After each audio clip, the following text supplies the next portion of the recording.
G'day, guys, and welcome to another episode of the Mindful Men podcast. I'm your host, Simon Rinnie, and today we're getting mindful about men's mental health.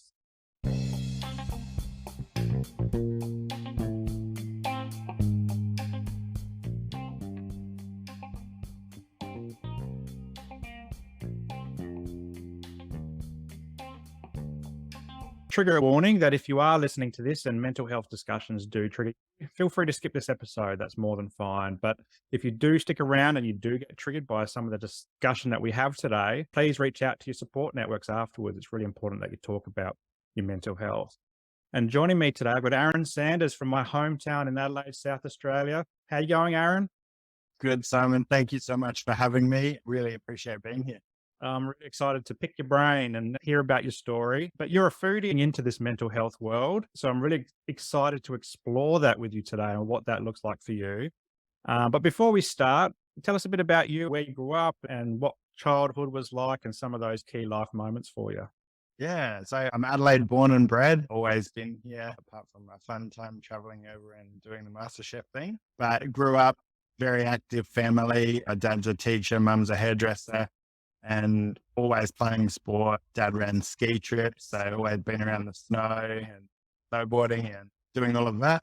So a really active life. We had a massive backyard, which was nice in the suburbs, like a creek and all of that, which was brilliant. And that sort of continued on through my life. I really enjoy being active and outdoors and fishing and surfing and snowboarding and all of they're really good hobbies of mine. So I'm still playing a bit of sport. It's a bit hard with the adult life, but playing baseball whenever I can at a Cool. much lower level than I used to. But yeah, it's still good fun. Tell us about what sport means to you in terms of your health and well-being. You've grown up with sport and I'm a sport lover. What does sport mean for you?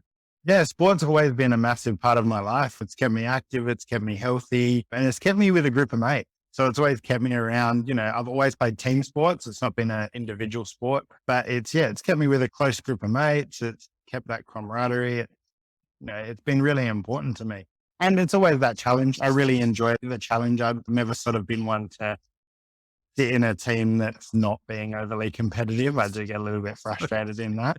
Yeah. So as long as we're being competitive, I don't mind. Getting absolutely flogged every week is not a fun experience. I've been on both ends of that stick. I've been in really successful football teams and really unsuccessful football teams. Yeah. I know what that feels like. But you mentioned MasterChef. Yes. And you were on MasterChef in 2021. So, wow, you're a celebrity. I think they call it a very long way down the alphabet to get to where I stood. I'd love to hear the story before MasterChef, and then what prompted you to go into MasterChef. Can you tell us about that? Yeah, I kind of fell into cooking. I used to work at a fast food chain and we sort of played around on night shifts and things like that in terms of, what we could create with the ingredients that was in a fast food restaurant. And then because I was on shift work, daytime TV had very odd cooking shows on and a love of Ready Steady Cook, a very old show. But like in terms of the format of the time, they literally, when I first started watching it, were only allowed to use what was in the bag. And so they'd get to the end tasting bit and there was like this little tiny morsel that was made out of 3 ingredients that did not work at all. And you'd see them taste it and be like, yeah, that's delicious. Oh, Is that the thing where they held up, show us your capsicum or show us your tomato at the end of it? Yeah. After one. Yeah. Brilliant. Wow. So I started my love of cooking from that show, funnily enough. And then it sort of stemmed from there and I was dating and I was like, well, I can cook for a woman and see how that goes. And then that sort of had started to go nicely. And I was like, actually, I think I really like cooking. And it just sort of came quite naturally to me as something I could do. And then I started to be like, actually, I think I just enjoy this for myself and kept learning and started following more chefs on social media and started buying a few cookbooks. And then I never wanted to follow the rules for cooking though. So I'd look at something and be like, it's kind of nice, but I feel like I could do something else to it. And that's sort of where my just love and creativity came of it. And I kept making things and they kept working out. And so I kept testing my boundaries more and more. And I just started to really fall in love with cooking as my hobby. And obviously the boom of cooking shows began, and my friend and I actually tried out for My Kitchen Rules a couple times, and we made it through to the last round of the auditions twice. Oh, We're wow. ready to go, and they have a very different format, and they kind of want you to be a persona. And at Yeah. the time, they had made a decision to make me a villain, and I actually wasn't okay with that. Yeah. And I think that might have been our reason for not getting on, but I'm kind of glad it happened that way, because MasterChef was, I think, where I wanted to be, but I just never felt good enough to do it. And the year of the 2021 season, COVID had come along and I was sitting in limbo, and my relationship had just ended, and I wasn't enjoying my work. And I was like, you know what? I'm just going to apply. Let's see what happens. And then it just kept rolling along, and I never thought it was going to happen. And each step of the way, I was like, holy crap, this is still looking like it's a thing. And even my work were like, yeah, we'll approve you to go away for a while, but not thinking it was actually going to happen. And then next minute I'm on a plane to Melbourne and auditioning for my spot on the show in front of the 3 judges. And yeah, it was absolutely wild ride. So what were you doing for work before that? Were you in the cooking space, or were you doing other type of work? No, I was an insurance manager. Yeah. So I've been in insurance for the last 12 years now. Yeah. And yeah, it was just a need for a bit of a change. I wasn't sort of feeling the challenge anymore. And Yeah. my team was running really well, and which was fantastic. I think it's a good space to be in, but I sort of do like to continuously challenge myself and find something else I can be learning or trying. So you're in Melbourne and you're auditioning in front of the judges. What was that experience like for you? It was very weird, because the first dish that I presented, I actually got no, and I had to cook again. And it was a dish that I was sure was going to get me on the show. So I hadn't thought about any secondary option, and was just like, yep, this is it. This is my moment. And that it was very like, you walk in and you don't think anything of it. Like, everyone's sort of all the same. We're walking in, we're cooking something we love, and you walk into that room, and it's probably like 20, 30 meters down a path, and the judges are just sitting at the end of this table, just staring at you until you get to them. And it becomes very daunting. And then you realize in this moment, it's like, this is what you love. And that 30 meters gives you so long to think about all the reasons why you're there. And you get to the end, and you're all of a sudden just like, I am emotional as hell from this. I have had far too long to think about this in that 30-meter walk. So everything sort of unloads on you. And yeah, it's, they probe you, they ask you those sort of deep questions. They've spent a lot of time in the recruitment process to understand who you are and learn about you, which I think is great. It does mean when they meet you for the first time, they don't know you, but they know a little bit of you, enough to ask some questions that will really give you, kind of like talking to a psychiatrist. You don't ever feel like you're going to say anything. And then the moment you sit in front of them, it's like word vomit. Yeah. And that's sort of a similar thing. So yeah, very daunting experience, but really good. I thoroughly enjoyed being there. But yeah, had no plan B and had to cook again on the second day, and went home in absolute panic. So what did you cook? What was the second dish? The second dish I cooked was a duck dish. And we sort of the night that we finished filming that day, we have the night to cook and practice, and I've rushed to the markets to try and find some stuff. We had no idea what ingredients were going to be available to us either. We had no idea. So I was banking on it being seasonal. Just went, right, if it's at the market, chances are it's going to be in the kitchen. We went home, had a little play around in the kitchen. I plated up a dish, super happy with it. And I sent it to one of the other guys who was auditioning. And I just get a response back, don't touch the plate, I'm coming down. And I was like, oh my God, what have I done? And it was duck and cherries, essentially. And comes running down, and he goes, dude, you cannot plate that dish up like that. I said, what do you mean? And I've put half a piece of duck down the middle of the plate, and then I've cherries at the bottom and cherries at the bottom on the other side. And I'd literally plated a duck penis.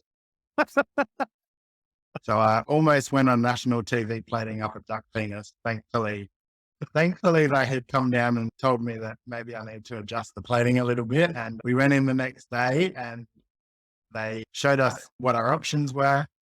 And sure enough, every ingredient I needed was in the pantry. And I was like, oh, dreams have been made. I cooked my heart out and got an apron, and away we went. That must have been an amazing feeling to get that apron and be on the show. You're living your dreams and doing this. Talk us through like the next few weeks and what you went through, the emotional and the physical aspects of being on the show. And would you do anything differently, or would you have done it all exactly the same? Yeah, well, it was massive for us to even get there. So the other Adelaide contestant, Yo-Yo, and I, we flew out on the same day. Adelaide was actually going into lockdown on the day we left, and we got a phone call. So I was supposed to leave 2 days later than I did, but I got a phone call saying, your state's going into lockdown. If I don't get you out by 3 o'clock today, you can't audition. And I was, oh my God. So thankfully, living nice and close to the airport, I was out of the city within 2 hours, Wow. with my life packed up for what would be the next 6.5 months. Yeah. It was very stressful. So there was a lot of relief getting the apron, and then it all happens sort of very quickly from there. You get straight into the cooking. It's very long days filming, especially when there's the first 24, because they've got to taste everyone's dish. And we cook for 90 minutes. Tasting takes like 6.5 hours. Wow. By the time it's all said and done, it is a huge process. I feel for everyone on set. They did such an amazing job to stay up and about while we are all sulking behind the benches, exhausted. But yeah, like it's a lot of standing around, but it's really cool to be in an environment of people who are very passionate about the same thing, all with very different skills and very different versions of that passion. So having so much culture and diversity through the show, you've got amazing dessert cooks, you've got people who are very focused on native ingredients, you've got like the Italian and those style cooks, you've got all of our Asian cuisines, and it's just like next level. The food we're tasting and trying is amazing, but it also adds a huge amount of pressure because you know that you love cooking, but so does everyone else here, and they're all here for the same reason you are. There's a big prize at the end of this. Yeah. So yeah, it's a massive pressure cooker. You're around these people pretty much 24. It creates very quick friendships that feel like you've had them for years, which is really nice. But it's also very tense because you're exhausted. Yeah, and you're all there for that same reason. It's pressure. Can I ask the question that every person who's ever watched MasterChef is how do you keep the food warm? If tasting takes 6 hours. I can answer this only because MasterChef did put something out, so we never feel bad about answering the question now. But basically, the way it's done is you'll see the judges walking around and tasting the food while we're cooking it. They'll also do that very quickly with what we didn't plate up at the end of the cook to allow them to taste it as hot and fresh as it was. Yeah. But they do their absolute best to try and keep the dish at its perfect temperature while they're in the back area. But some of the dishes are toasted cold. Okay. And they've acknowledged that it is just part of it. If there's 24 people waiting, it is a process. We all get to go up there. We get to have our conversation. They take extra photos to make sure you've captured that best version of it. And then you have a chart. They do the taste. They clean down and make sure everyone's sort of, sorted. And then we reset everything. So each one takes 25, 30 minutes potentially. And so, yeah, it does take a long time. And then people obviously have to have breaks. That is a very daunting process too, because if you're the last person tasted in 24 people, and that decision is whether or not you're eliminated or into an elimination, and you might not have thought you had a great cook, then you're standing there that whole time, just panic. I was just thinking that what happened if you accidentally drew that last straw and you're the last one on the rake? Yeah. Yeah. And they never did it in any order.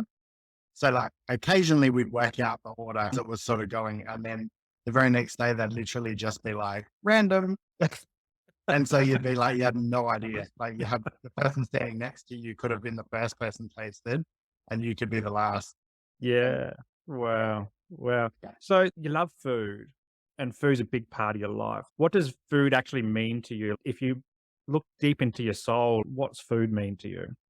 Yeah. Well, food's my release. It's very much what is my passion. It keeps me happy at the end of the day. But I've always questioned whether or not I wanted it as a job or if I enjoy it as my release still. So I still have a job. I'm still working in insurance.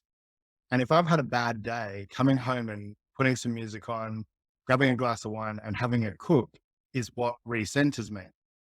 So I don't want to ruin what makes me happy by potentially putting myself in a situation where it becomes a job rather than an enjoyment. So I Yeah. think that's where it sits for me, as I have a deep passion for being able to be creative in that space.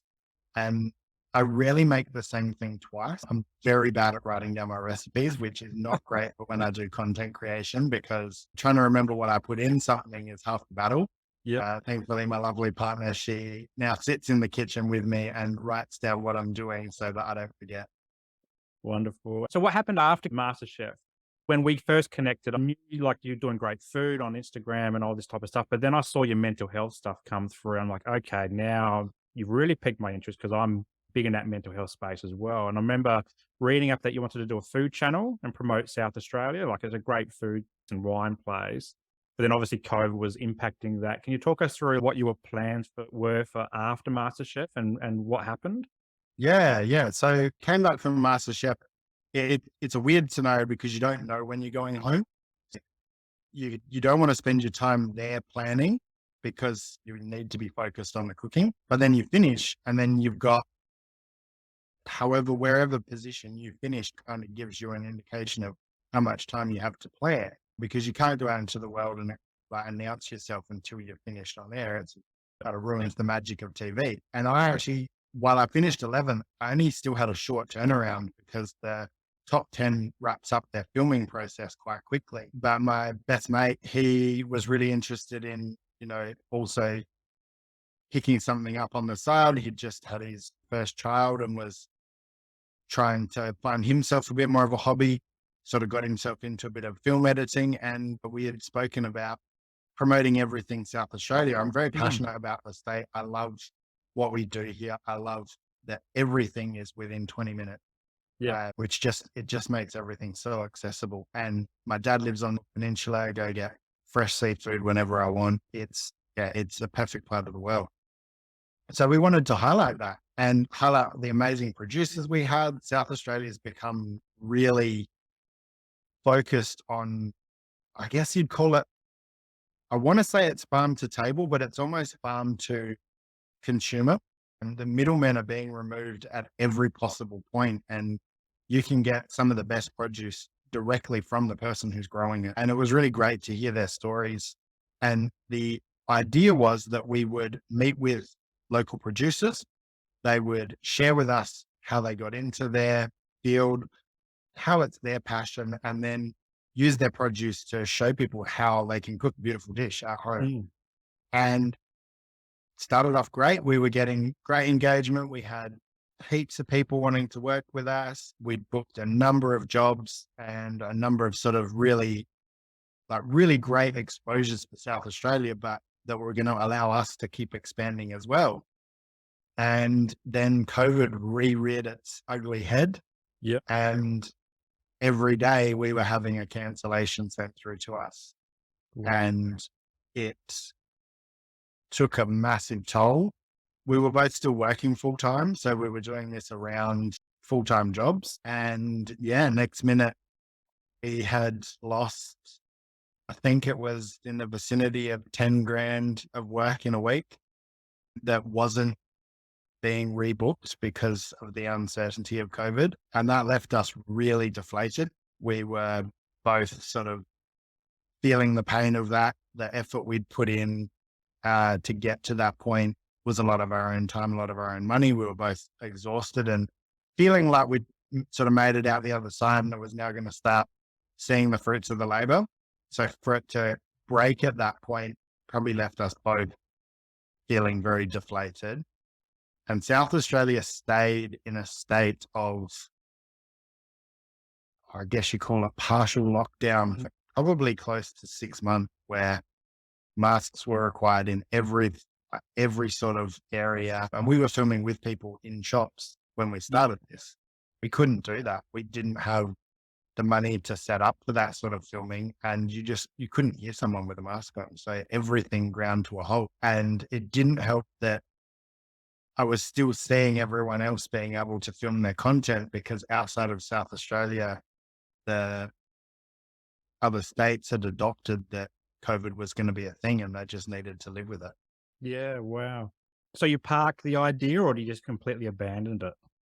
We parked that for the time. At the moment, I don't know if we're going to be able to revisit it. We've both had a few big shifts in our life that have probably meant that it's a little bit difficult. My mate's kid is now, I think he's almost 2, and he's obviously very active and needing a lot of hands-on time. It was a lot easier when he was just a little potato baby.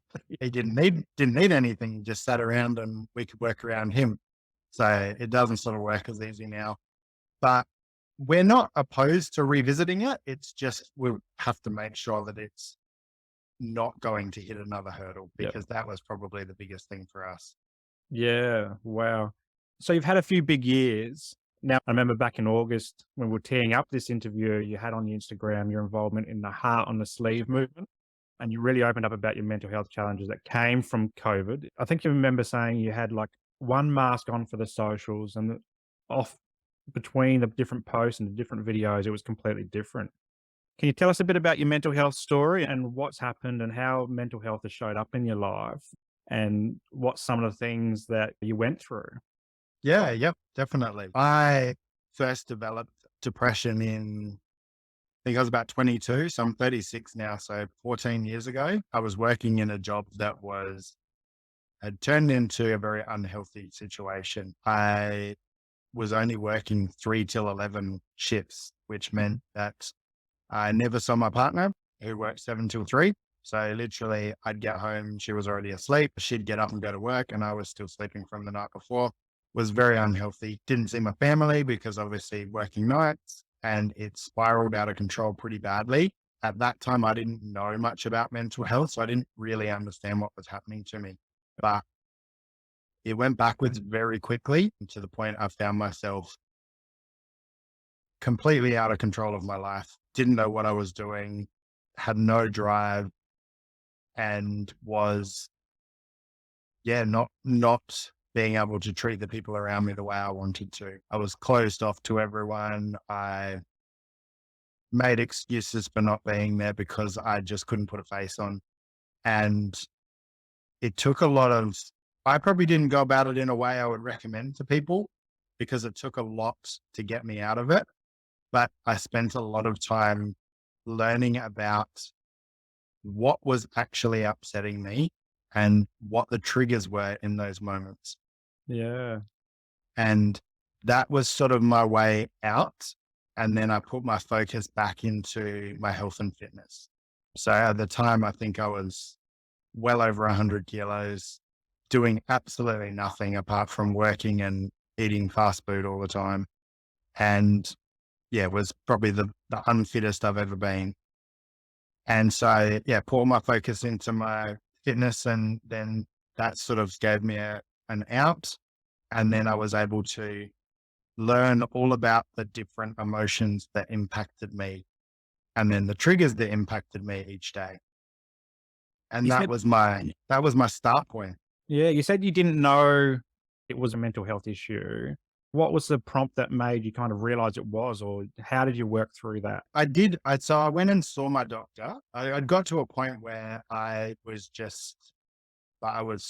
sitting down and I'd just be sitting watching TV and I'd just burst into tears. Yeah. I can't, I'm so unhappy. Like I don't want to be a part of this anymore. This isn't the life that I saw for myself, and I feel so isolated. Yet most of the isolation I was doing myself, but then I feel like no one wanted me around. Yet I was putting myself in the situation of not being around anyone. Yeah. So it's when your mind starts to trick yourself, it's a horrible place to be, and it's not easy to get out of. But I went to my doctor and spoke to him about it. And back then the first answer was medication. And I didn't want to do that. I didn't want to put anything in my body. And so I made the decision to tackle it myself and use that point as acknowledging that my head is not right, but there is nothing wrong with me. That my head is playing tricks on me, and that a lot of this is out of my control, but within my control. Yeah. And did that work? Taking it upon yourself to do it? Yeah, look, like it took, I'd say it probably took a good 7, 8 months, but I learned a lot about emotional intelligence through it and understanding that it's not just happy, sad, angry, scared. There's a raft of other things that fall inside of that that can trigger and cause issues. And the one thing that I appreciated from it all was the learnings that I took in terms of how I can help others around me when they're suffering, and what are some small helpful little things that you can do in a day to day that will allow someone freedom to actually escape that thought Mhm. process of I'm not worth it, I'm not valued, I'm not wanted. So yeah, it took a very long time, but I actually have a big tattoo that runs all the way around my chest and my back, and it says, "The world will tell you who you are until you tell the world." And that just reminds me every day to stand up for myself and not allow what other people think of me to dictate who I am. Yeah. And how hard was it to talk to your GP about what was going on? It was very difficult. My probably saving grace is that it had been our family GP for like 15 years. He knew me very well, and he always did give that bit of extra time. I think the hard bit with going to a GP is that, you know, you go to GP for a cold and they push you out the door in 3 seconds with a script. And there is that perceived behavior with mental health as well. Mm. That, okay, yep, here, take this and you'll feel better and out the door. So it is a difficult conversation to have because you don't know if you're going to hear that response you need. But he was really good and he'd given me the options, but it was the option I didn't want to take. And that old school thought process of men not talking and putting on a brave face was still very prevalent in my life, and probably drove me to delve inwards first instead of seeking probably the help I could have got quicker. But I look back and go, I'm glad I did what I did because I was able to learn about it, not just fix it. Prior to that, like, was mental health discussions anything you'd ever been a part of in your family or at school or with your mates, or was it just not talking? Not at all. You know, there was still that very masculine behavior of, you know, toughen up, like, you know, don't act like a girl, boys don't cry, that business. And it's like, you're always putting on a brave face. I wasn't like, I was probably in that behavior too, not realizing there was anything wrong with it, but it's a new world to be around. And there's a lot of things that people don't realize are impacting someone on a daily basis. And social media is the perfect example of that. And that is why I wanted to share that story in August and why I was so grateful to be involved in that platform, because we all sit there and look at these people on social media and go, they are just living the best life. And it's not like some are, I've got no doubt. Some are, that is exactly what they wanted to do and it's perfect for them. But when you're trying to turn that into something that could potentially be a living, or you're trying to get work from it, even just as a side hustle, there's a lot of pressure on that to be done right and Yeah. to be that face that the business or the company is looking for. Very rare that the face they're asking for is the one that you're hiding. It's funny you say that because as we speak, I am mentally and physically and emotionally exhausted. So I've got Mindful Men. Obviously, the Mindful Men Instagram page is one of my main platforms, and this is where Mindful Men started. But I made a commitment this week because it's Queensland Mental Health Week, and it's also been World Mental Health Day. And it's actually also, it was OCD Awareness, International OCD Awareness Week as well. So I made a commitment. I was going to drop 5 episodes of the podcast this week, but I only got through 3 because the editing and all the posting and all that. And I got to a point where I've even had to cancel a few other appointments, like guest ones where I'm a guest on other podcasts, because I just couldn't physically do it anymore. And I was just, you know, everyone might be looking at my Instagram this week, particularly in my LinkedIn, my Facebook, going, wow, Simon's on top of the world. He's just pumping out stuff. But I've literally got the matchsticks, you know, holding my eyes open. I'm going to bed exhausted. I'm waking up exhausted. And I'm glad you talked about that because right now I feel like shit. Look, yep.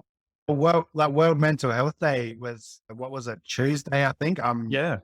I've been sick I've been really sick for probably the last 2 weeks. Had a horrible throat infection, and I actually wanted to do a big video for the day, and I was pretty much asleep until about 8 o'clock. I had no voice. We can still hear I'm a little bit husky on the chat now, but it was, yeah, like it was burnout. So I 100% feel you, and you want to put everyone else ahead of yourself in those moments, and you're not the best version of yourself, so you can't Yeah. do that.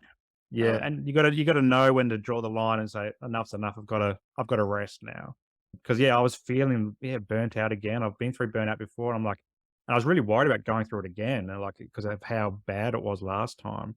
But yeah, so I've just cancelled a few appointments. You're the only one today, so I've had another one booked. I'm like, nah, I'm only going to focus on Aaron, and that's it. And then I'm taking the day off the tech. So Oh, thanks, man. I appreciate that. no, No, I I was appreciate really you sharing it as well. Like it's a big deal. Like people we're all expected to be out there and putting on a brave face and being happy. And Mm, it's one of those interesting things. You say to someone, "How are you?" and you expect them to say, "Yeah, I'm good."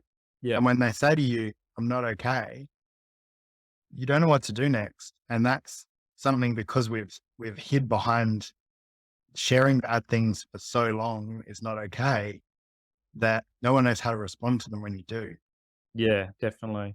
And particularly, we grew up in a similar neck of the woods as well. And I often reflect on the last few podcasts I've been on as growing up in the 80s and 90s in northern suburbs of Adelaide. It was, our household was a sports focused household. So Aussie rules, footy, athletics, basketball, soccer, backyard cricket for hours. And then during the summer and it was so in a household of four boys plus dad, it was toughen up, dust it off, don't fall down, don't cry, don't all this, do this other stuff. And I remember being in the schoolyard in primary school and my mate was crying in the yard. And I said, I went up to him, I went into this automatic boys don't cry mode. I'm like, because that's what I knew. And I'm like, mate, you got to stop crying. Boys don't cry. And he's like, Simon, I can cry if I want to.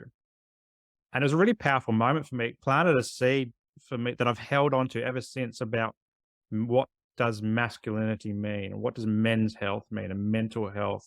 I didn't know what these things were until my late 30s. I've really held on to that. I'm like, you know what? He was right. Everything I've been learning up until 8 to 10 years old, maybe it wasn't true. I mean, it might have been true for that period of time in that location, the northern suburbs of Adelaide. But the more and more I talk about it with guys across the world, it's actually something that's happened across the world.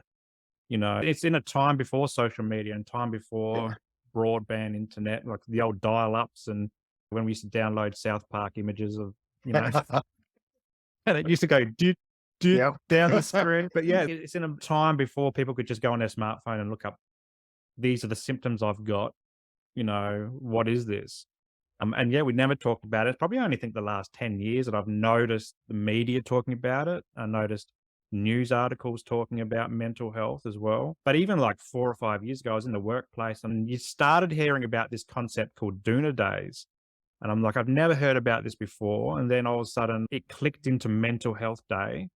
And I remember ringing my boss one day and said, I need a mental health day. I need one of these days because I was struggling. And she's like, Simon, thanks so much for being honest with me. Yeah, take the day, come back in tomorrow. So I did that.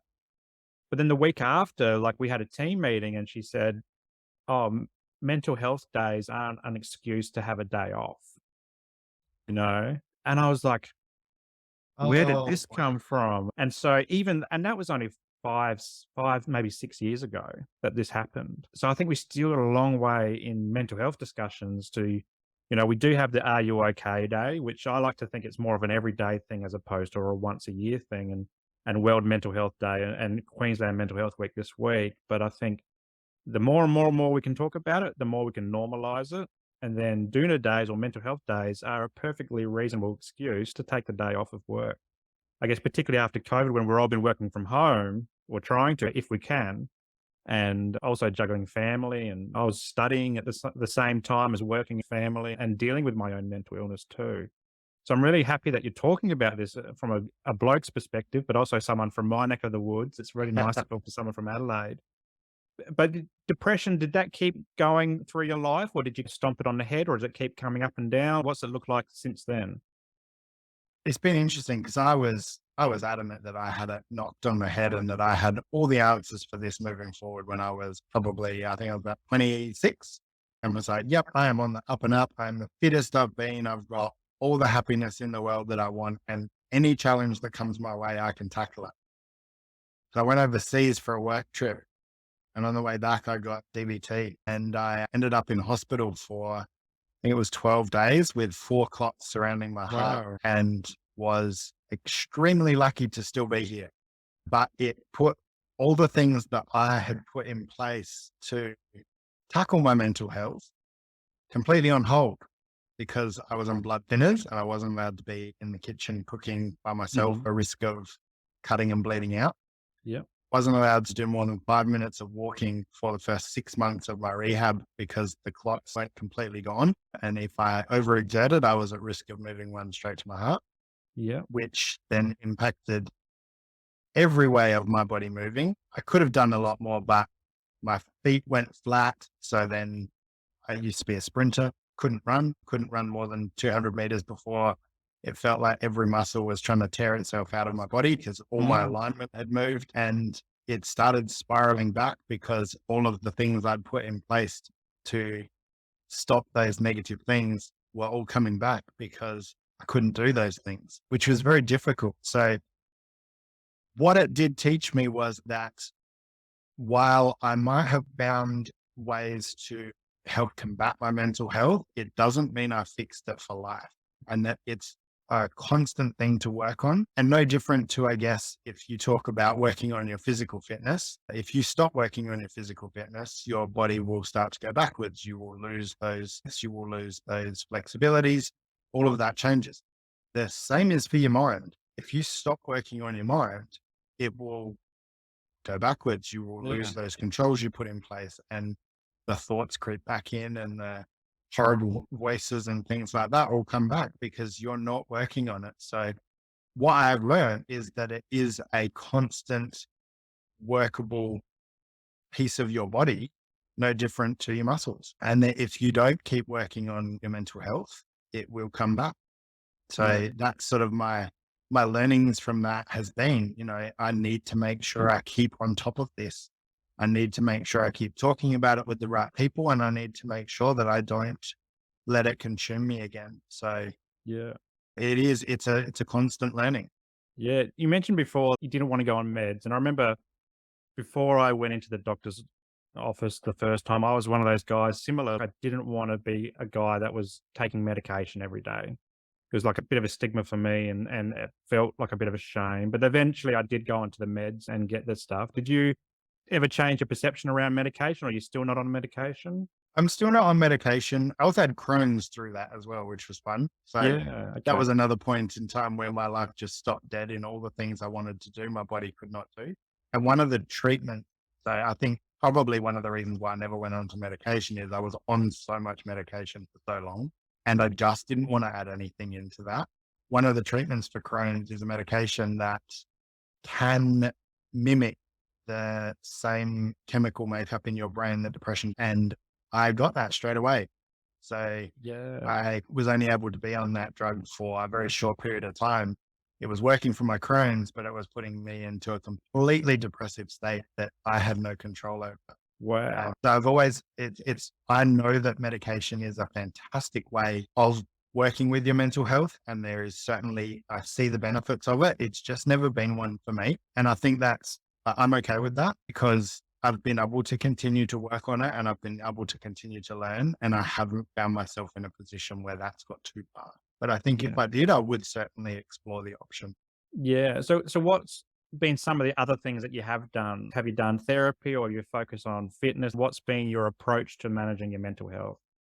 My biggest thing has been learning. I haven't done therapy, but I've gone through the processes of learning about key triggers and what can impact your brain, what also gives you those happy endorphins, and what can not trick your body, but what you can do when a trigger happens. So for a period of time, And it wasn't my healthiest moment, but for a period of time when I found myself in an anxious situation where I didn't know what to do or couldn't engage with a group of people, I would revert to my phone for a moment and Mhm. just block the noise out. And that was able to recenter me. And then I could go back to the conversation and feel okay. It wasn't great because people thought I was disengaging from it, meant that I was actually able to re-engage. Finding those little things like that, trying to make sure that I communicate to my partner anytime we're going somewhere where I can feel myself beforehand getting anxious about the situation rather than going, let's see how I go. I have that conversation straight away and say, I'm actually feeling anxious about the situation we're going into. I want to bring it to your attention because I may need your support a little more than I would normally. Yeah. And maybe we can go into this and make sure we stay close together so that if I feel anxious, I've got you there as support. And she's fantastic with it. And what it's created is a really good open dialogue for both of us to do that in terms of saying, I don't know who I'm around. I may be perfectly fine, but just to bring it to your attention so you can keep an eye out for me.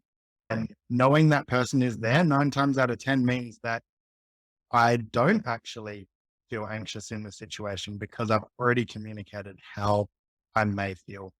And so communication was a massive thing for me. Being able to share vulnerable moments and being perfectly fine with how someone might react to that was also crucial. But just knowing that I'd brought it to their attention was important because then the thought in my head of what if, what are they thinking, what are they saying was gone because I'd made it clear how I felt. Yeah. I love those 2 points that you made. I feel like knowledge is power.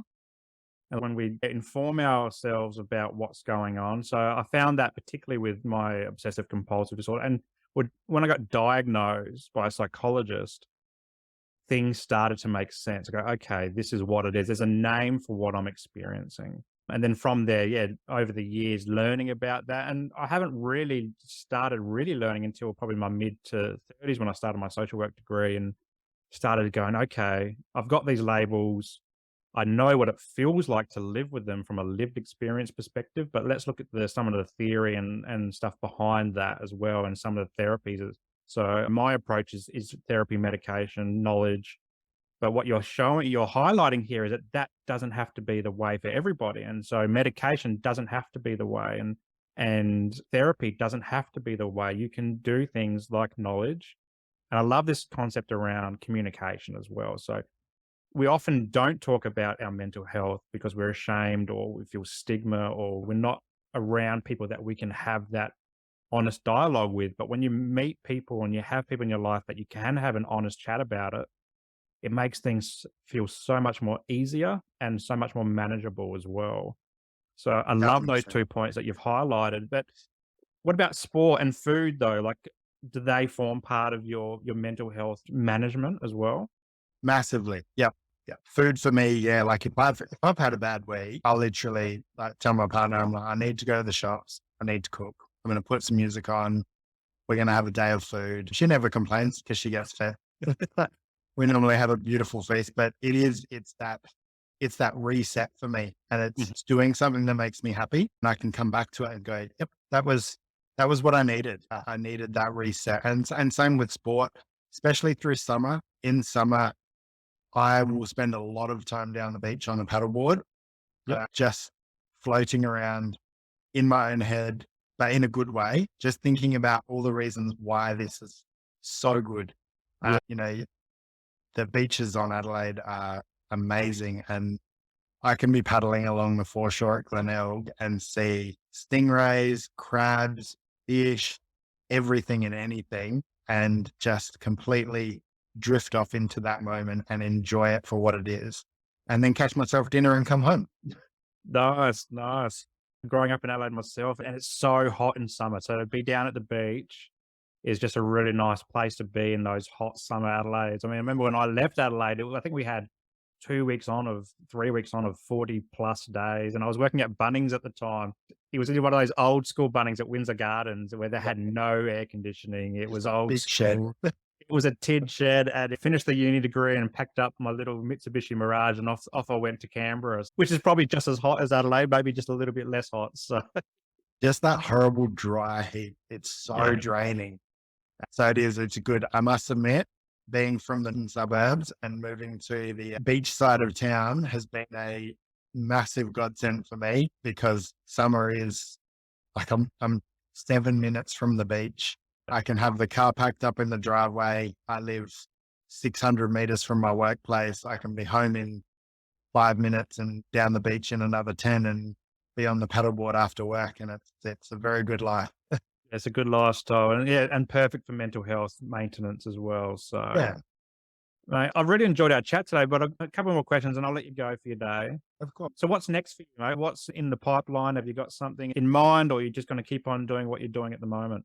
At the moment, it's a bit of a treading water. So I am working on a bit more content creation. I'm working with companies to promote what they have a bit more across Australia at the moment. Just while Adelaide and South Australia is still coming out of their shell, they're still a little nervous here to do too many big things. But I am looking to do a pop-up with one of the local cafes around here. I've actually got to go catch up later today and see what we can do there. But it's still cooking focused, but also with a focus on men's mental health. I've been given a bit more of a platform to push that.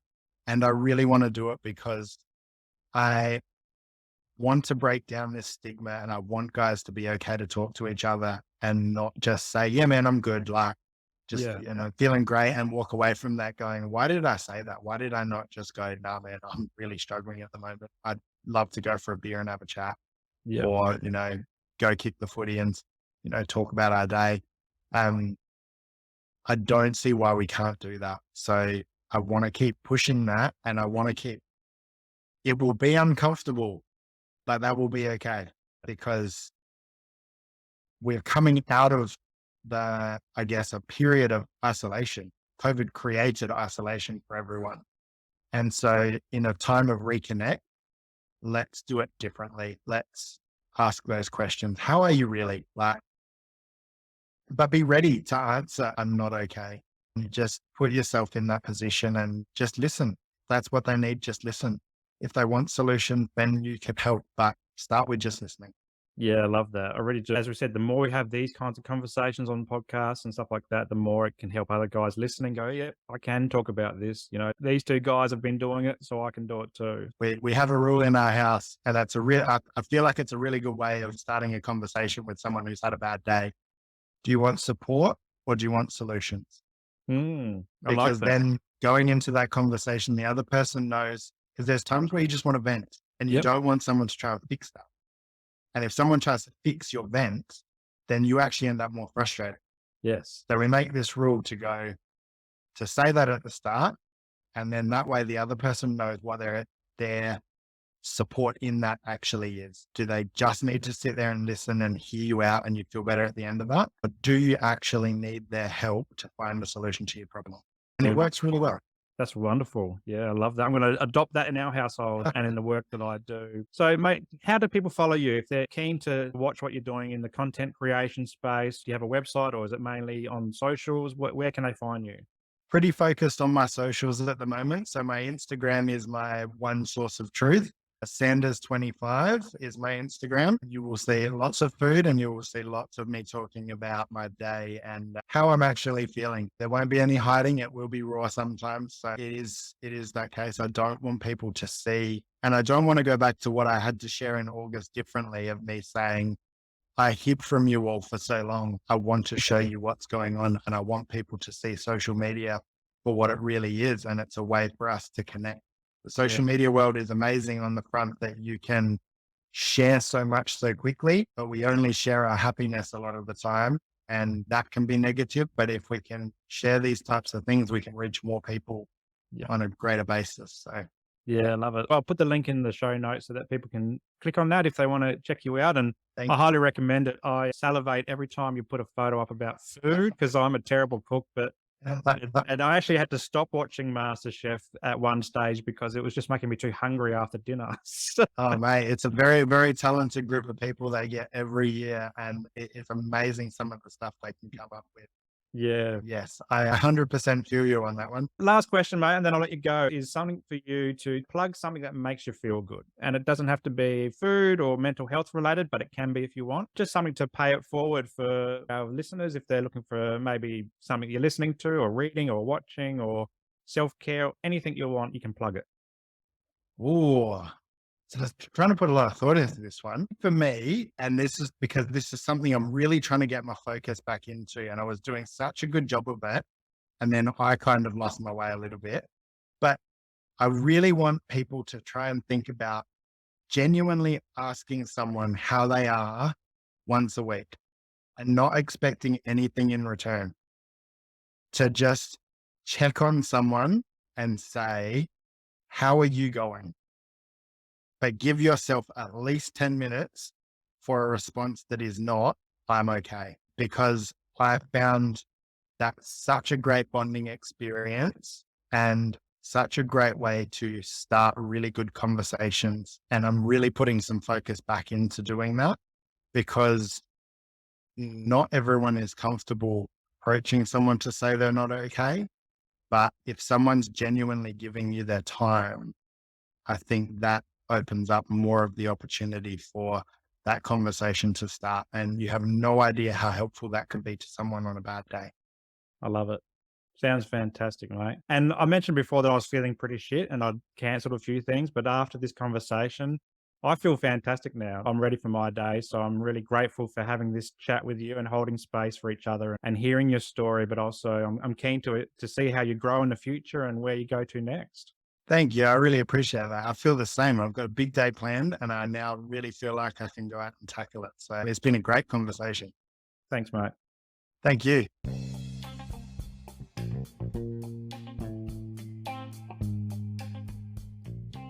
If you enjoyed today's episode, make sure that you like it and leave a comment and then share it with your mates. Also, subscribe to the channel and hit that notification bell so that you don't miss a moment of future episodes to come.